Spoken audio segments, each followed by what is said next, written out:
আমাদের মৃত্যু একদিন আসবেই। প্রতিটা জীবের একদিন না একদিন মৃত্যু স্বাদ গ্রহণ করতে হবে।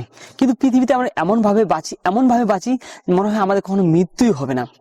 একটা জিনিস লক্ষ্য করেন তো, আমরা মশার ভয়ে মশারি নিতে যাই, যে মশা কামড়াবে আমাকে, একজন একটা ছোট্ট ছোট্ট জায়গায় একটা টিপ দিলে সে আলোয় যাবে, এর ভয়ে আমরা মশারিতে যাই। কিন্তু কখনো আমরা এই জাহান্নামের আগুনের ভয়ে কোনো মসজিদে যাই না। আমরা এমন একটা মানুষ, আমরা চাই কল্প কাজ করে আমরা বড় ধনী হব, কিন্তু সেটা সম্ভব নয়। কিন্তু আমরা সেইটার স্বপ্ন দেখি, আমরা স্বপ্ন দেখি বড় কিছু হব, কিন্তু সেই স্বপ্ন কখনো পূরণ হয় না। আমরা স্বপ্ন করে দেখি যে ভবিষ্যতে বড় কিছু হব, ভবিষ্যতে উজ্জ্বল কিছু হবে, কিন্তু ভবিষ্যতে আমাদের মৃত্যু। এই কথাটা কি কখনো খেয়াল করছেন? ভবিষ্যতে আমাদের মরণ হবে একদিন, আমরা কখনোই ভাবি না।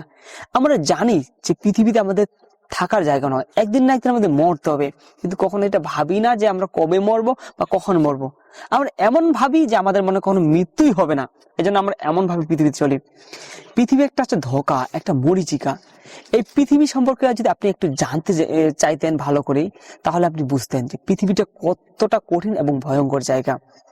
পৃথিবী আমাদের দিকে টানবে টানবে টানবে, বলবে থাকো, আরো থাকো, আরো থাকো, কিন্তু আমাদের শরীর বলবে ন, এটা তোমার থাকার জায়গা নয়।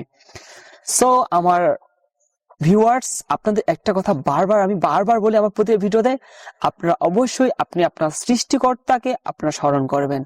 সৃষ্টিকর্তা আপনাকে যা বলছে তাই মেনে চলার চেষ্টা করেন, সেটাই ভালো হবে। কারণ মালিক যদি একবার রুষ্ট হয়, তাকে বাঁচাতে কেউ পারে না। সো মালিকের কথা শুনবেন। দেখেন একটা পাখি একটা ঘর বুনে কিসের আশায়, যে সে থাকবে, কিন্তু সেই পাখি সেই ঘরে কয়দিন থাকতে পারে না। সো আপনিও পারবেন না। তো কথাগুলো যদি ভালো লাগে আপনার বন্ধুদের মাঝে শেয়ার করবেন। ধন্যবাদ সবাইকে।